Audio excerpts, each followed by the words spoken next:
नमस्कार। यो समाचारमा स्वागत छ। म मेनुका श्रेष्ठ। म अपेक्षा तिमिल सेना। सुरु गरौँ अहिलेसम्मका प्रमुख समाचारबाट।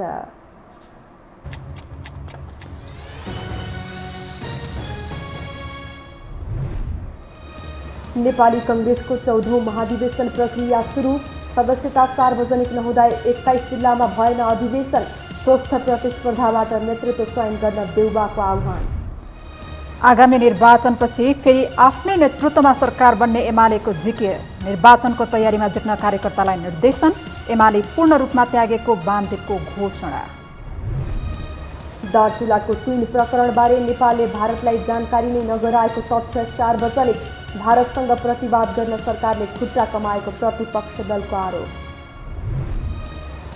नेपालमा थप 1756 जनामा कोरोना संक्रमण पुष्टि।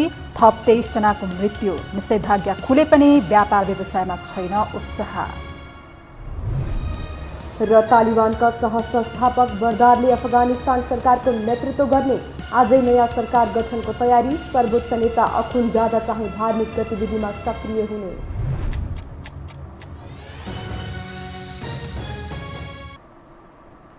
अब समाचार विस्तारमा। नेपाली कांग्रेसको 14औं महाधिवेशन अन्तर्गत ओडा अधिवेशन आजबाट सुरु भएको छ। मङ्सिर 9 देखि 13 गतेसम्म हुने महाधिवेशन कार्यतालिका अनुसार आज 56 जिल्लामा ओडा अधिवेशन प्रारम्भ भएको हो। 21 जिल्लाको क्रियाशील सदस्यको सूची सार्वजनिक नभएकाले ओडा अधिवेशन अन्यलमा परेको छ। ओडा अधिवेशन सुरु भएका केही जिल्लामा आज निर्वाचन भने भएको छैन। भक्तपुर, झापा र मुस्ताङमा भोलि तथा दाङमा 20 गते मात्र अधिवेशन सुरु हुने भएको छ। त्यसैगरी धनकुटा, सुनसरी, नुवाकोट, धादिङ, चितवन, बागलुङ, नवलपुर, ललितपुर, पाल्पा, सल्यान र मुगुमा 21 गते अधिवेशन हुनेछ। गुल्मी, प्युठान, कालीकोट, दार्चुला र बैतडीमा 22 गते तथा रोल्पा र रामेछापमा 23 गते अधिवेशन हुने कांग्रेस निर्वाचन समितिका सदस्य सचिव जगन्नाथ श्रेष्ठले जानकारी दिनुभएको छ।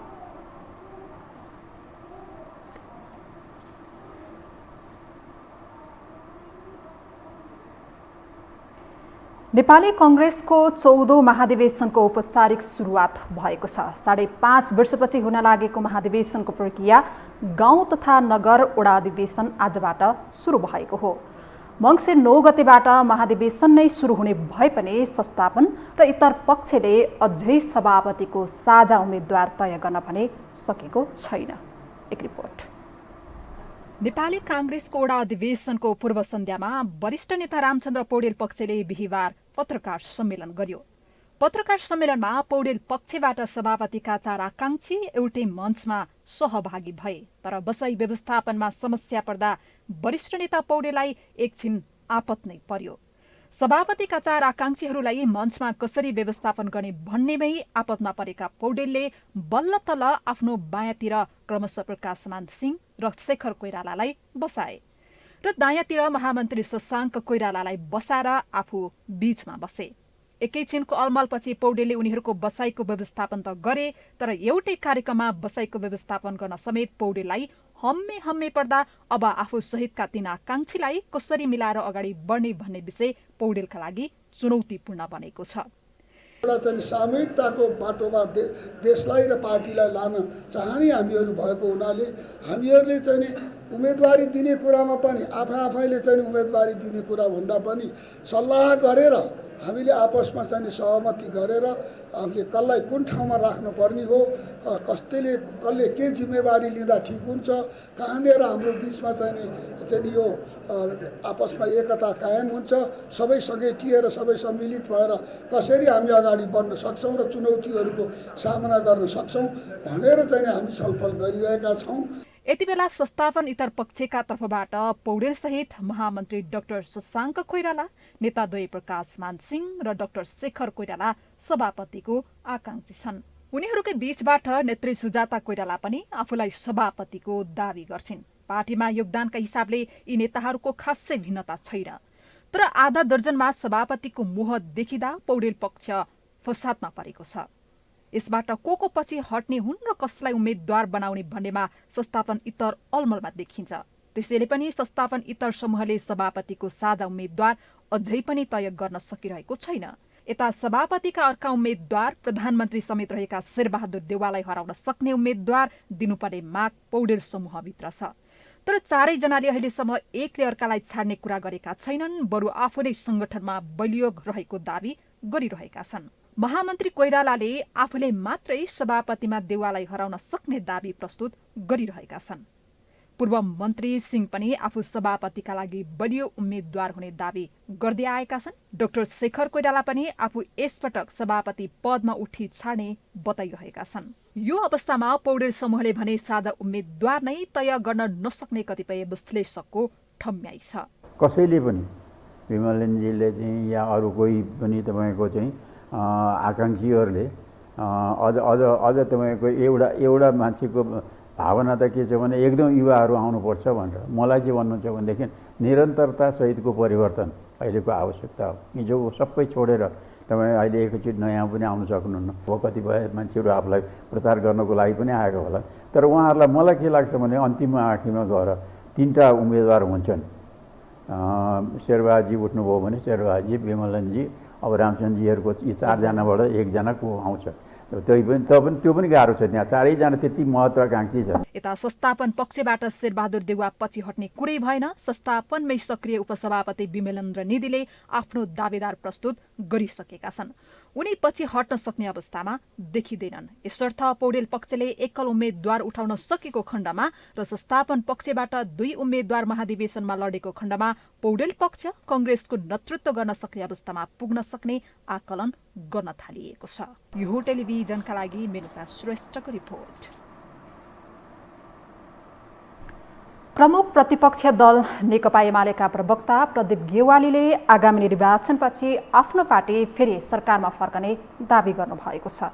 तत्कालका लागि प्रमादेशबाट आफूहरू सरकारबाट हट्नु परेको उल्लेख गर्दै प्रवक्ता गेवालीले जनादेशको माध्यमबाट फेरि आफ्नो पार्टी सरकारमा फर्कने बताउनु भएको हो। नेकपा एमाले ललितपुर जिल्ला कमिटीले आज लगनखेलमा आयोजना गरेको अगुवा कार्यकर्ता भेलामा बोल्दै उहाँले स्थानीय तहको निर्वाचन, प्रदेश तहको निर्वाचन र संघीय तहको निर्वाचनको तयारीमा जुट्न पनि पार्टीको सिङ्गो पंक्तिलाई आह्वान गर्नुभयो। जनताको बीचमा लैजाने एजेन्डाहरू छन्। हामीले स्थानीय तहको निर्वाचनको तयारी गर्नु छ र अबको 15-16 महिनापछि हुने प्रदेश र स्थानीय तहको निर्वाचनका लागि तयारी गर्नु छ। ठीक छ, परमादेशबाट हामीलाई हटाइएको छ, जनादेशबाट हामी फेरि फर्किनेछौँ सरकारमा। परमादेशबाट हामीलाई प्रतिपक्ष बनाइएको छ, जनताको मायाबाट हामी फेरि फर्किनेछौँ र देशलाई समृद्ध नेपाल, सुखी नेपालीको त्यो अभियानमा अगाडि बढाउनेछौँ। प्रवक्ता गेवालीले भूमि सम्बन्धी आयोग विघटन गर्ने, दल फुटाउने जस्ता लोकतन्त्र विरोधी गतिविधि मन्त्री परिषदलाई अझै पूर्णता दिन नसकेको भन्दै सरकारको चर्को आलोचना गर्नुभयो। यसैबीच नेकपा एमालेका उपाध्यक्ष वामदेव गौतमले पार्टी परित्याग गरेको घोषणा गर्नुभएको छ।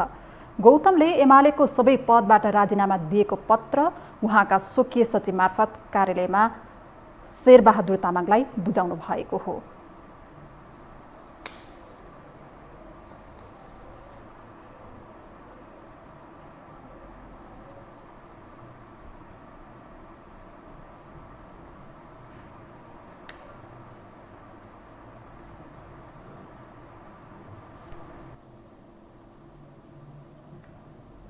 अब बाँकी समाचार।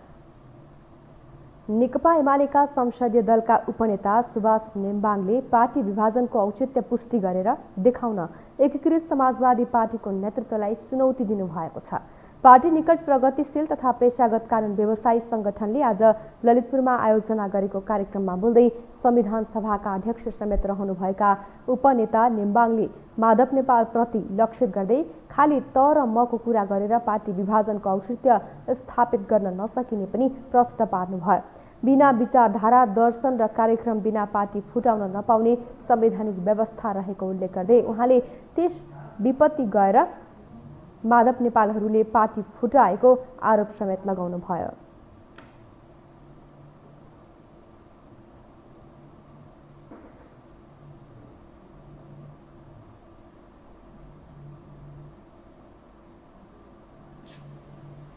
विभाजनको औचित्य स्थापित गर्नुपर्छ। अहिले नै प्रष्ट देखिएको छ विभाजनको औचित्य स्थापित हुन सक्ने ठाउँ छैन। हिजो अस्ति एक दुईजना साथीहरूले भन्नु कार्यक्रममा बोल्दै नेकपा एमालेका नेता एवं पूर्व कानुन मन्त्री अग्निप्रसाद खरेलले माओवादी केन्द्रका अध्यक्ष पुष्पकमल दाहाल र माधव नेपालले अध्यक्ष केपी ओलीमाथि हुँदै नभएको जघन्य आरोप लगाएर पार्टीलाई फुटाउने काम गरेको बताउनुभयो। नेता खरेलले दल फुटाउन अध्यादेश ल्याउने काम गरेको भन्दै सरकारप्रति आक्रोश व्यक्त गर्नुभयो।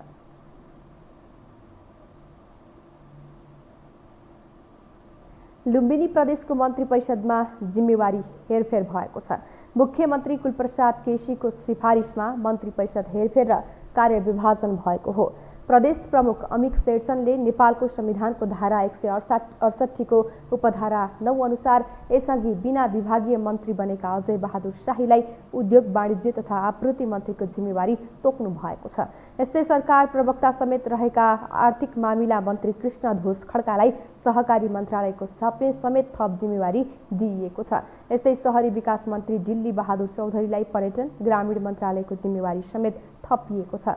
मुख्यमन्त्री केसीले 9वटा मन्त्रालयको जिम्मेवारी आफैले सम्हाल्नु भएको छ।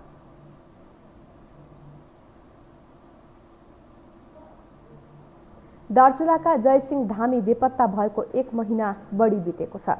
भारतीय सुरक्षाकर्मीले तुइन काटेपछि महाकालीमा बेपत्ता भएका धामीको विषयमा सरकारले छानबिन र कूटनीतिक पहल थालेको बताएको थियो। तर हालसम्म नेपालले भारतलाई यो विषयमा जानकारी नै नगराएको तथ्य सार्वजनिक भएको छ।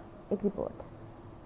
गत साउन 15 गते दार्चुलाको ब्यास गाउँपालिका 2 खाङदाङ माल निवासी अन्दाजी 33 वर्षीय जयसिंह धामी भारतीय सुरक्षाकर्मीले तुइन काटेपछि महाकालीमा बेपत्ता भएका थिए। त्यसै त सरकारले निरन्तर भारतसँग कूटनीतिक पहल गरेको र धामीलाई न्याय दिलाउने दाबी गर्दै आएको छ। तर घटनाको 1 महिना बितिसक्दा समेत सरकारले भारतसँग कुनै कूटनीतिक पहल त परै जाओस् जानकारी समेत नगराएको तथ्य सार्वजनिक भएको छ। ये तो आरोप है ना? हाँ आरोप है, मैं वही आरोप ही बता रहा हूँ। तो वो एक आरोप है, तो इसके मामले में भारत सरकार क्या कुछ छानबीन किया है इस पे, मैं ये जानना चाहता हूँ। जी देखिए, इसमें मैंने मीडिया रिपोर्ट देखे, हमने भी इसी तरह के रिपोर्ट्स देखे हैं, पर हमारे पास ऐसा कोई खबर नहीं आया है। कोई ऐसा डिटेल तो मेरे पास है नहीं कि ऑफिशियल कुछ आया हो या फिर हमारे पास आपने काफ़ी कुछ कहा, उनका कोई इंटरनल रिपोर्ट या कोई छानबीन हुई है, पर मैं इसके बारे में नहीं है, मेरे पास कुछ खबर नहीं है। बिहिबार मात्रै भारतको विदेश मन्त्रालयका प्रवक्ता अरिन्दम बागचीलाई सोद्धा उनले भारतलाई हालसम्म नेपालले यस विषयमा कुनै जानकारी नदिएको सार्वजनिक गरेका छन्। विदेश मन्त्रालयद्वारा आयोजित पत्रकार सम्मेलनमा प्रवक्ता बागचीसँग तुइन घटनाका विषयमा पत्रकारले जवाफ माग गरेका थिए। तर नेपालले औपचारिक जानकारी नदिएको र आफूले पनि मिडियाबाटै थाहा पाएको भन्ने अभिव्यक्ति बागचीले दिएपछि जनतालाई झुक्क्याउँदै आएको नेपाल सरकारको धोती खुस्किएको छ। यसलाई प्रमुख प्रतिपक्षी दलका नेताहरूले लाज मर्दो भएको भन्दै सरकारको चर्को विरोध गरेका छन्। महाकालीमा जयसिंह धामीको भारतीय सुरक्षाकर्मीले तुन खुस्काइदिएर उहाँ नदीमा बग्नुहुन्छ। अनि यो सरकार के भन्छ भने अध्ययन गर्छु भन्छ, 7 दिनको लागि अध्ययन गर्छु भनेको 1 महिना, 1 महिनापछि के भन्छ भने पारिपट्टि सुरक्षाकर्मी देखिए जस्तो उपस्थिति देखिन्छ। अब उपस्थितिमा के भयो फेरि अनुसन्धान गर्नुपर्छ। यसलाई राजनीतिक शब्दावलीमा घुँडा टेकुवा नीति भनिन्छ। घटनाको 2 दिनपछि साउन 17 गते सरकारले गृह मन्त्रालयका सहसचिव जनार्दन गौतमको नेतृत्वमा छानबिन समिति बनाएको थियो। 10 दिनमा प्रतिवेदन तयार पार्ने गरी गठन गरिएको 5 सदस्यीय छानबिन समितिले म्याद थप गर्दै 1 महिना खर्चिएर मङ्गलबार प्रतिवेदन बुझाएको छ। प्रतिवेदनमा जयसिंह धामी महाकालीमा बग्दा एसएसबीको उपस्थिति रहेको स्वीकारिएको छ, तर एसएसबीले नै तुइन काटेको भन्ने बारे बोलिएको छैन। यसले सरकार भारतसँग कडा प्रतिवाद गर्न खुट्टा कमाएको विश्लेषण भइरहेका छन्। हाम्रा चाहिँ तपाईको शासन सत्तामा बस्नेहरू भ्रष्ट छन्, नैतिकता छैन, उनीहरुमा देशप्रति प्रेम पनि छैन भन्ने म त्यति ठुलो अक्षर त नलाउँ, तर छ जस्तो मलाई कता कता लाग्न थालिसक्यो। त्यसैले खास गरी इन्डियासँग नेपालको नीति, छिमेकी नीति किन यस्तो तपाईको जेनोफ्लेक्सिभ भन्छ नि, धनुष टंकारे कूटनीति भयो। निकै दबावमा परेपछि मङ्गलबार प्रतिवेदन बुझाएको छानबिन समितिले एसएसबीको उपस्थिति रहेको उल्लेख गरे पनि सरकार थप कदम चाल्न आनाकानी गरिरहेको छ। यसअघि धामीको परिवारलाई 10 लाख रुपैयाँ दिएर घटना ढाकछोप गर्न खोजेको सरकारले भारतसँग कूटनैतिक पहल गरेर पीडितलाई न्याय र दोषीलाई कारबाही गर्ने मूल मुद्दा नै बिर्सिएको छ। प्रधानमन्त्री शेरबहादुर देउबा सहित सत्ता गठबन्धनका नेताहरूले भारतीय सत्तारूढ दल भाजपाका विदेश विभाग प्रमुख विजय चौथैवालेलाई फन्डको मारी भेटिरहेका छन्। प्रधानमन्त्रीको सरकारी निवास बालुवाटारमै बोलाएर प्रधानमन्त्री पत्नी आर्जु देउबाले रक्षा बन्धन नै बाँधिदिन्। तर चौथैवालेको रक्षामा यत्रो समय खर्चिएका शासकहरूले जनताको रक्षामा भने भारतीय तुम शरणम बनेका छन्। यो घटनामा धामीले न्याय प्राप्त गर्ने मात्रै होइन, राज्यको कूटनीतिक क्षमताको परीक्षण पनि गरेको छ र अब न्यायको विषय लगभग धामीसँगै महाकालीमा बगिसकेको छ। यो हो टेलिभिजनका लागि सन्तोष बेके थापा, काठमाडौँ। हामीसँग समाचार बाँकी नै छन्, अहिलेलाई विश्राम।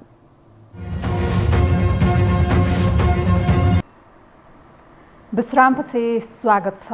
अब बाँकी समाचार।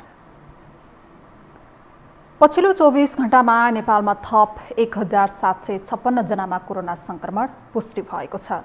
स्वास्थ्य तथा जनसङ्ख्या मन्त्रालयका अनुसार पीसीआर विधिबाट 1357 र एन्टिजेन विधिबाट 379 जनामा संक्रमण पुष्टि भएको हो। यस्तै थप 2274 जना संक्रमण मुक्त भएका छन्। संक्रमणबाट पछिल्लो 24 घण्टामा थप 23 जनाको मृत्यु भएको छ।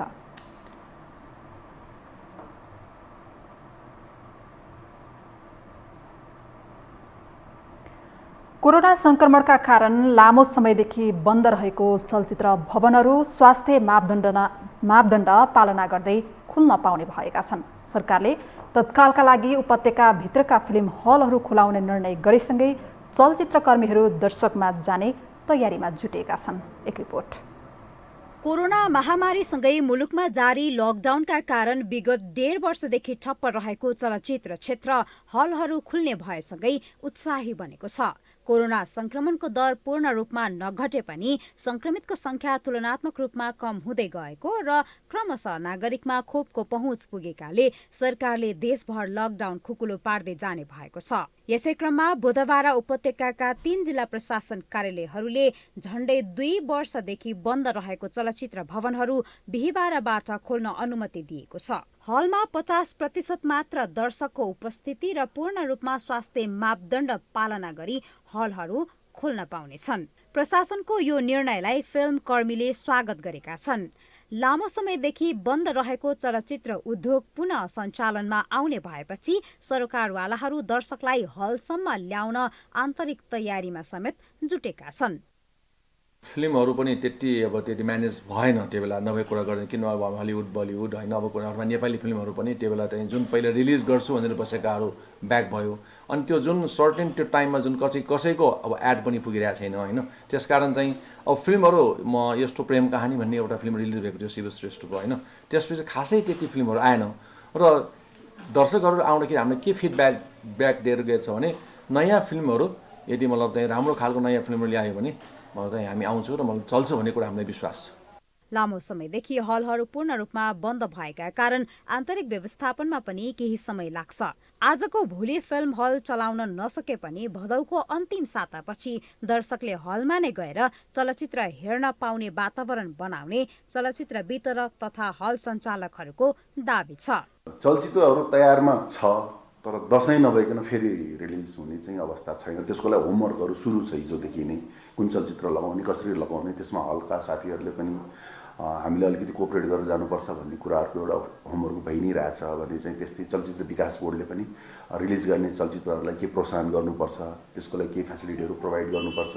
अब फ्रेस फिल्म आउने भनेको दसैँ नै हो, त्योभन्दा अगाडि फ्रेस फिल्म आउँदैन। चलचित्रमा गरेको लगानीको नाफा नोक्सान कति दर्शकले चलचित्र हेरे भन्नेमा भर पर्छ। दर्शकलाई हलसम्म पुर्याउन प्रचार प्रसार नै मुख्य माध्यम हो। त्यसैले तत्काल हलमा करोडौं लगानी गरेका चलचित्र पठाउन नसकिने कतिपय निर्माताहरूको तर्क छ। ठूलो लगानीमा बनेको चलचित्र प्रदर्शन गर्न साथै चलचित्र क्षेत्रको पुनरुत्थानका लागि सरकारले नीतिगत रूपमा सहुलियत प्रदान गर्नुपर्ने उनीहरूको माग छ। नेपाली निर्मातालाई के छ भन्दाखेरि सिनेमा मेकिङको लागि लोन दिन्थेन। लोन नदिएपछि के हाउसिङ लोन, व्यावसायिक लोन भनेर व्यक्तिगत लोन लिएर सिनेमा बनाएको छन्। अनि त्यो मान्छेले त्यो बेनिफिट कहाँबाट लिन पाए त? त्यो बेनिफिट लिन पाएन नि।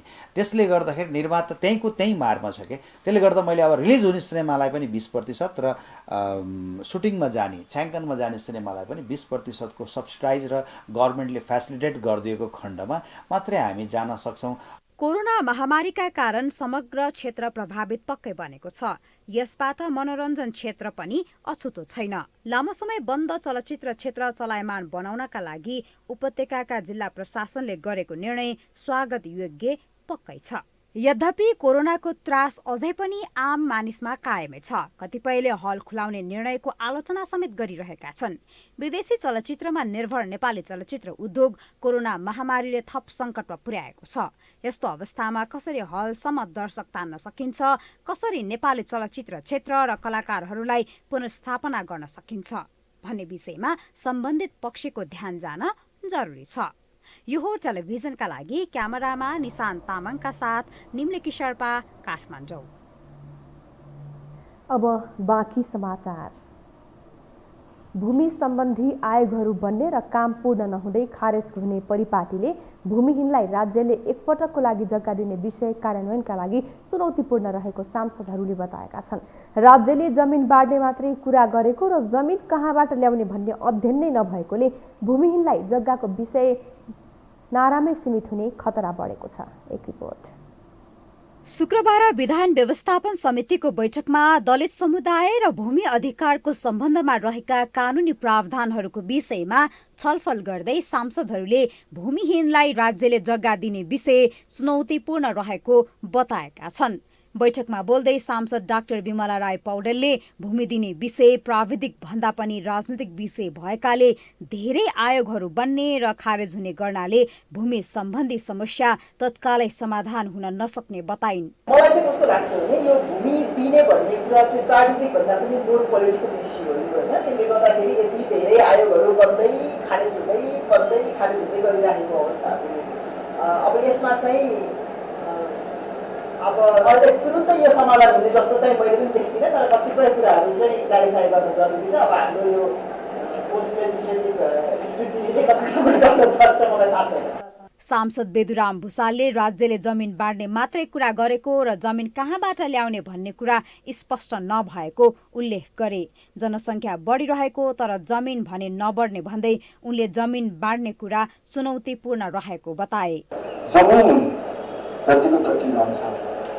जनसङ्ख्या वृद्धि हुँदै जान्छ। अब त्यहाँको केस बताउनु भएको छ। जमिन त छ तर सानो टुक्रा हुँदै गएको छ, खण्डीकरण हुँदै गएको छ, सकिँदै गएको छ। केही समयमा अब उहाँहरू हुँदै नहुनुहुन्छ। यो त खालि 32 केस मात्रै होइन, समग्र त्यही हुने हो। सांसद प्रमिला कुमारीले भूमिहीनहरूका लागि तोकिएको न्यूनतम जमिन दलितहरूले पनि पाउनुपर्ने बताइन्। दलित समुदायलाई राज्यको सार्वभौम सत्ता, राजकीय शक्ति र शासन अधिकारमा समावेश गराउनु पर्नेमा गाँस र बाँसको व्यवस्था राज्यले गराउन नसक्नु खेदजनक रहेको उनले बताइन्। भूमिहीनको लागि तोकिएको न्यूनतम जग्गा दलितहरूले पनि पाउनुपर्छ। समानता र समतामूलक समाजको आवाज उठाउने राजनीतिक दलहरूले समानुपातिक समावेशीको सिद्धान्त बमोजिम दलित समुदायहरूलाई राज्यको सार्वभौम सत्ता, राजकीय शक्ति र शासन अधिकारमा प्रोपोर्सनल पार्टिसिपेसन गराउनु पर्ने ठाउँमा न्यूनतम घाँस बाँस र कपासको पनि व्यवस्था गर्न नसक्नु खेदजनक छ। बैठकमा बोल्दै सांसद ठगेन्द्र प्रकाश पुरीले भूमिलाई सम्पदाको हिसाबले स्वीकार गर्ने कि सम्पत्तिको हिसाबले स्वीकार गर्ने भन्ने विषयमा सरकार र जनताको साझा बुझाइ हुनुपर्ने र त्यसै अनुरूप भूमि सम्बन्धी समस्या समाधानका निम्ति अध्ययन हुनुपर्ने बताए। हामीले यो भूमिलाई सम्पदाको हिसाबमा स्वीकार गर्ने कि सम्पत्तिको हिसाबमा स्वीकार गर्ने भन्ने कुरा चाहिँ धेरै महत्त्वपूर्ण छ भन्ने लाग्छ मलाई। यो कुराको निर्क्योर भएपछि, जस्तो यो निर्क्योर खालि सरकारले मात्रै गरेर पनि हुँदैन जस्तो लाग्छ। वास्तवमा यो सरकार र जनताको बुझाइमा एउटा साझा ढङ्गले चाहिँ एकरूपता आयो भने यातायात हामीले सम्पदाको हिसाबमा बुझ्ने, यहाँलाई चाहिँ सम्पत्तिको हिसाबमा बुझ्ने। समिति सभापति परशुराम मेघी गुरुङले विधान व्यवस्थापन समितिमा भूमिहीनलाई एक पटक राज्यले जमिन उपलब्ध गराउने भन्ने व्यवस्था अनुरूप कानून पनि बनिसकेको अवस्थामा सो कानूनको कार्यान्वयन र कार्यान्वयनको समस्याको सम्बन्धमा समितिको तर्फबाट सरकारलाई आवश्यक सिफारिस गर्ने बताए।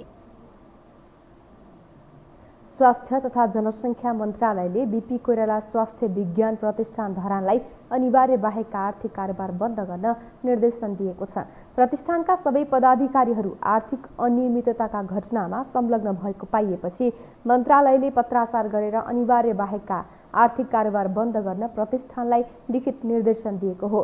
बीपी प्रतिष्ठानका चिकित्सक र कर्मचारी 4 जना पदाधिकारीहरूलाई बर्खास्त गर्नुपर्ने माग राख्दै 82औं दिनदेखि आन्दोलनरत छन्। आन्दोलनकै कारण प्रतिष्ठानका रजिस्ट्रार डाक्टर रेग्मीले प्रधानमन्त्री समक्ष राजीनामा दिएका छन् भने अन्य 3 जनाले राजीनामा दिएका छैनन्। कोरोना भाइरस महामारीका कारण बन्द रहेको पशुपतिनाथ मन्दिरमा नियमित दर्शन एवं पूजा खुला गर्ने तयारी गरिएको छ। जिल्ला प्रशासन कार्यालय काठमाडौँले पशुपति क्षेत्र विकास कोषलाई आवश्यक स्वास्थ्य मापदण्ड पूरा गरेर मन्दिरमा पूजा खुला गर्न सकिने जनाएको हो। प्रशासनले एक विज्ञप्ति जारी गरी स्वास्थ्य मापदण्ड अपनाएर मन्दिरमा पूजाआजा गर्न सकिने जनाएसँगै कोषले नियमित पूजा सञ्चालन गर्ने बारे तयारी थालेको छ।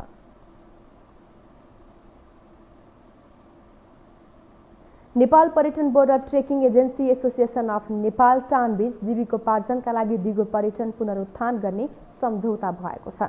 आज काठमाडौँमा आयोजित कार्यक्रममा नेपाल पर्यटन बोर्ड र trekking agency association of Nepal टानबीच जीविकोपार्जनका लागि दिगो पर्यटन पुनरुत्थान गर्ने सम्झौता भएको हो।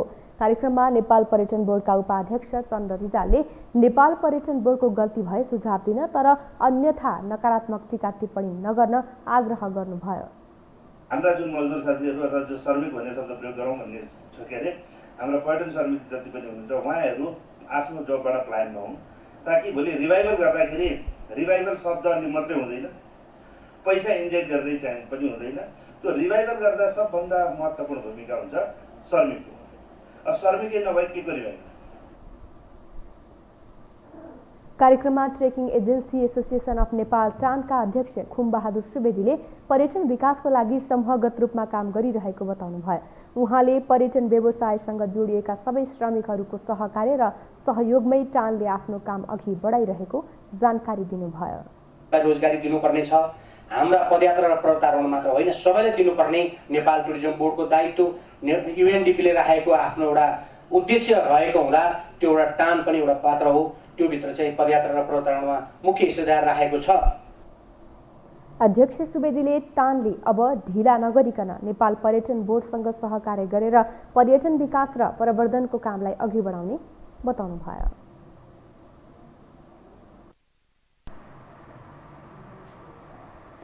अब पालो अर्थ समाचारको।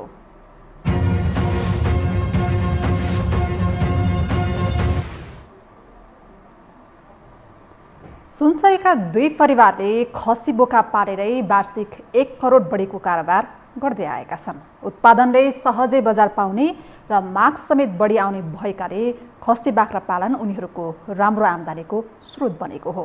साथै सरकारले कृषि पेसाको लागि आवश्यक परामर्श र अनुदान दिने भएकाले पछिल्लो समय व्यावसायिक कृषि कर्ममा नागरिकको आकर्षण बढ्दै गएको छ। एक रिपोर्ट।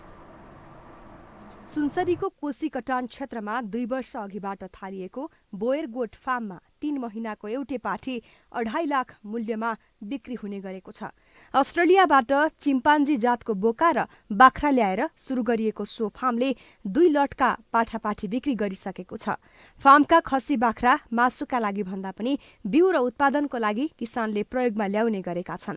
एउटा माउ बाख्राले एकैपटकमा 3 वटासम्म पाठापाठी पाउने भएकाले समेत पालनको लागि पाठीको माग अत्याधिक रहेको फार्म सञ्चालक बताउँछन्। बोका समेत 6 देखि 8 लाखमा बिक्री हुने गरेको बताउने फार्म सञ्चालक माग धान्न नसकेकाले व्यवसाय विस्तारमा जुटेको बताउँछन्। हामीसँग अहिले 3टा बोका र 25 माउ बाख्राहरू छन्। लगभग अब सरदरमा 40 देखि 45 वटासम्म बच्चाहरू चाहिँ हामीले एक लटमा त्यसरी अहिले भइरहेको छन् बच्चाहरू। अनि त्यसमा अब त्यो बच्चाहरू चाहिँ हामी अब 2,30,000 देखि 2,80,000 3.5 महिना कटेको 4 महिनाको भित्रको बच्चा चाहिँ हामी त्यसरी बेच्दैछौँ। अनि अब मार्केटको डिमान्ड अनुसार अनि हामीले बच्चा पुर्याउन सकेका छैनौँ। कृषि पेसा अँगाल्दै आएको सुनसरीको डुम्राहाकी कोपिला कार्कीको परिवारले समेत पाठापाठी बेचेरै मनज्ञ आम्दानी गर्दै आएको छ। 8 वर्ष यता निरन्तर सो पेसामा लागेको कार्की परिवारले खसी बाख्रा पालनका लागि घरमै ठूले मोर कृषि फार्म सञ्चालन गरेको छ। उक्त फार्ममा 150 बढी खसी बाख्रा पालिएका छन्। लोकल तथा बोयर क्रस र जमुनापारी क्रस बाख्रा पालन गर्दै आएको सो परिवार बजारको कुनै समस्या नभएको बताउँछ। मासुका लागि खसीको माग अत्याधिक रहेको बताउने फार्म सञ्चालिका कार्की स्थानीय बजारमै उत्पादन खपत हुने गरेको बताउँछिन्। वर्षमा हामी 150 देखि 200 पाठा बेच्छौँ। हामी चाहिँ यही स्थानीय नै ठाउँमा हाम्रो जान्छ। साना किसानहरूले 2-4 गरेर नै हाम्रो पाठा बिक्री हुन्छ। हामीले बाहिरी बजार खोज्नु परेन अहिलेसम्म चाहिँ हामी यहीँ बेच्छौँ। र हाम्रो चाहिँ मूल्य लोकल हामी 700 रुपियाँ केजी दिन्छौँ, बोयर क्रस 1000 दिन्छौँ। र हाम्रो एभरेजमा चाहिँ अब कुनै 20-25 हुन्छ नि, कुनै 15-16-12 पनि हुन्छ। बाहिर जानुभन्दा आफ्नै देशमा बसेर केही गर्ने मलाई मन लागेर हो। व्यावसायिक रूपमा फार्म सञ्चालन गर्दै आएकाको हकमा भेटेरिनरी अस्पताल तथा पशु विज्ञ सेवा केन्द्र इनरुवाले आवश्यक परामर्श र अनुदान दिने भएकाले समेत पछिल्लो समय व्यावसायिक पालनमा किसानको आकर्षण बढ्दै आएको छ। केन्द्रीय बैंकले शेयर कर्जामा 12 करोडको सीमा तोकेसँगै यति बेला नेपाली शेयर बजार निरन्तर घटिरहेको छ। औसतमा दैनिक 20 अर्बको कारोबार हुने गरेकोमा यो साता औसतमा 11 अर्बको मात्र कारोबार भयो। त्यस्तै नेप्से सूचक पनि लामो समयपछि एक सातामा 167 अङ्कले घटेको छ। एक रिपोर्ट। नेपाल राष्ट्र बैंकले शेयर कर्जामा 12 करोडको सीमा तोकेसँगै नेपाली शेयर बजारमा नकारात्मक प्रभाव परिरहेको छ। गत सातादेखि घट्न सुरु गरेको बजारमा यो साता पनि निरन्तर गिरावट आयो। घट्दो बजारको प्रेसरमा लगानीकर्ताले लाभांशको मुखमा भट्टाभट शेयर बिक्री गर्न थालेपछि यसले दीर्घकालीन प्रभाव पर्ने समेत विश्लेषण भइरहेको छ। लगानीकर्ताले आत्तिएर शेयर बिक्री गर्दा सूचकमा लगातार प्रेसर देखिन थालेको छ। प्रेसरमा परेको बजारमा कारोबार रकम समेत घट्दो लयमा देखिएको छ। गएको साता कारोबार दिनदेखि लगातार घटेको कारोबार रकम बिहीबार 9.5 अर्ब रुपियाँमा खुम्चिएको छ। अघिल्ला साताहरूमा औसतमा दैनिक 20 अर्बको कारोबार हुने गरेकोमा यो साता औसतमा 11 अर्बको मात्र कारोबार भएको छ। साताभर कुल कारोबार रकम भने 47 अर्ब 76 करोड 85 लाख बराबरको भएको छ। यो साता नेपाली बजार 4 दिन खुलेको थियो। 4 दिनमा 3 दिन उच्च अङ्कले घटेको बजार 1 दिन सामान्य अङ्कले बढेको छ। यो साताभर बजारमा 167.18 अङ्कले घट्न पुगेको छ। साताको पहिलो दिन नै बजारमा 49.18 अङ्कको गिरावट आउन पुग्यो भने कृष्ण जन्माष्टमीमा सार्वजनिक बिदा परेकाले सोमबार भने बजार खुलेन। बिदा मनाएर मंगलबार खुलेको बजारमा करिब 70 अङ्कको गिरावट आयो। बुधबार भने लय समात्न खोजेको बजारमा साताको अन्तिम दिन बिहीबार भने पुनः 50 अङ्कले बजार घट्न पुगेको छ। पछिल्लो समय बजार घट्नुलाई 12 करोडको भूतको संज्ञा दिएको छ। कारणको रूपमा औल्याइएको 12 करोडको नीति नै यति बेला सूचक घटाउने प्रमुख आधार रहेको लगानीकर्ताको आरोप छ। मार्जिन लेन्डिङ चाहिँ 60% सम्म झर्छ भन्ने कुराहरू थियो, तर त्यसलाई चाहिँ राष्ट्र बैंकले 70%, सेन्ट्रल बैंकले चाहिँ तपाईँको 70% नै कायम गरेको अवस्था छ आजको दिनमा। खालि अब तपाईँको एउटा लोनको सीमा चाहिँ 12 करोडसम्म मात्रै लिन पाउने भन्ने सीमा छ। त्यसमा पनि तपाईँको एउटा ब्याङ्कबाट 4 करोड र टोटलमा 12 करोड। त्यसको चाहिँ हामीले चाहिँ अर्थमन्त्रीज्यूलाई हामीले चाहिँ विनम्र अनुरोध गरिसकेका छौँ। सर्कुलर आउन बाँकी छ। यो लोनको सीमा बढाउने भन्नको मतलब अहिले पहिलाको जस्तो सहज अवस्था हो त्यस्तै अवस्था उपलब्ध गराइदिनु होला भने हामीले अनुरोध गरिसकेका छौँ। पछिल्लो समय 28 कम्पनीले लाभांश घोषणा गरेका छन्, जसमा 4% देखि 50% सम्म लाभांश घोषणा भएको छ। जसको लाभांश घोषणा भएको छ उसको मूल्यलाई भने घट्दो बजारले प्रेसर गर्न पाएको छैन। बिहीबार मात्रै डिप्रोक्स लघुवित्तले लाभांश घोषणा गर्यो, जसले बिहीबार मात्रै बजार 50 अङ्कले घट्दा समेत उसको मूल्य करिब 5%ले बढ्यो। आउने दिनमा 12 करोडको फन्डा सेलाउँदै जाने र लाभांश घोषणाले बजारलाई पुनः फर्काउने भएकाले अत्तालिएर शेयर बिक्री नगर्न विज्ञले बताइरहेका छन्। हामीसँग अन्तर्राष्ट्रिय र खेल समाचार बाँकी नै छन्। अहिलेलाई विश्राम।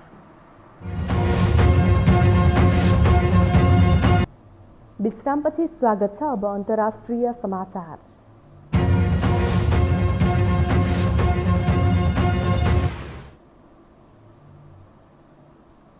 तालिबान सह-संस्थापक मुल्लाह बर्दारले अफगानिस्तान सरकारको नेतृत्व गर्ने भएका छन्। काबुलको उत्तरमा रहेको प्रान्त पान्जस्तिरलाई कब्जामा लिएपछि तालिबानले आजै नयाँ सरकारको घोषणा गर्न लागेको हो। बर्दार नेतृत्वको सरकारमा दिवंगत तालिबान सह-संस्थापक मुल्लाह उमारका छोरा मुल्लाह मोहम्मद याकुब र शेर मोहम्मद अब्बास स्तानेन्जकीले पनि उच्च पद पाउने जनाइएको छ। तालिबान सर्वोच्च नेता हेबितुल्लाह अखुन्जादा चाहिँ इस्लामिक परम्परा अनुसारको धार्मिक र सुशासनको गतिविधिमा सक्रिय हुनेछन्।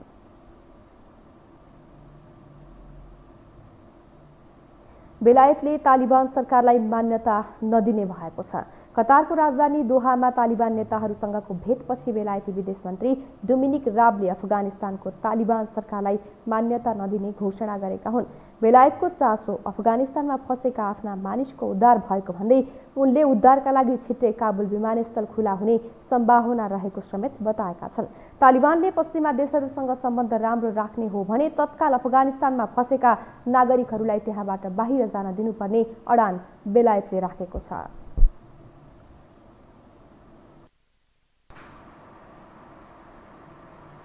अब पालो खेल समाचारको।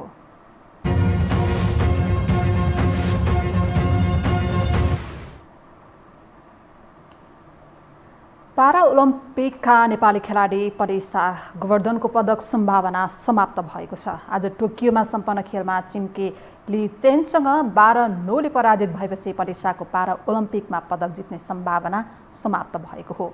अन्तिम 16मा बेलायतकी मुनरोभिचसँग पराजित भए पनि परेशाले रिपिचेजका लागि अवसर पाएकी थिइन्। रिपिचेजमा परेशाले क्वार्टर फाइनलमा अमेरिकाकै बी सालिन्द्रीलाई 10-0 र सेमिफाइनलमा सर्बियाकी मिचेभ मरिजालाई 23-15 को स्कोरमा हराएकी थिइन्।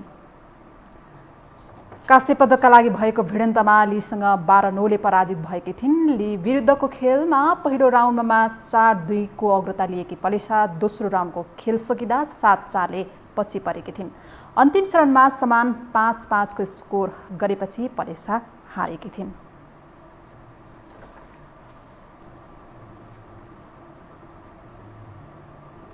खेल समाचारसँगै हामी यो समाचारको अन्त्यमा आइपुगिसकेका छौँ। बिदा हुनुअघि प्रमुख समाचार पुनः एकपटक।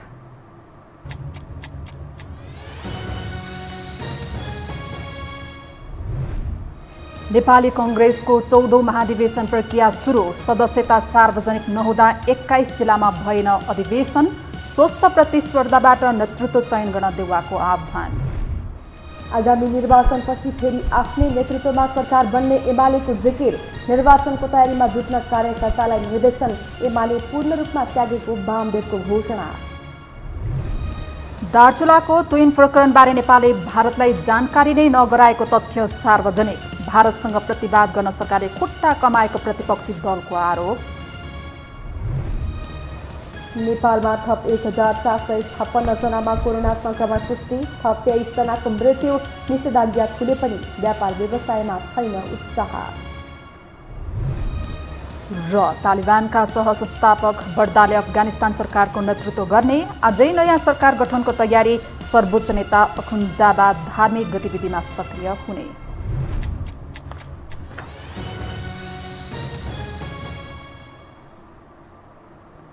हवस् त यो समाचार सकियो। समाचार बुलेटिनका साथै यो टेलिभिजनका सम्पूर्ण कार्यक्रम यो टेलिभिजन.com, यो खबर.com, युट्युब र फेसबुकमा पनि पढ्न र हेर्न सक्नुहुनेछ। मोबाइलमा यो टिभी एप डाउनलोड गरी हामीलाई प्रत्यक्ष हेर्न सक्नुहुनेछ। तथ्य सहितको निष्पक्ष समाचारका लागि हेर्दै रहनुहोला यो टेलिभिजन। नमस्कार।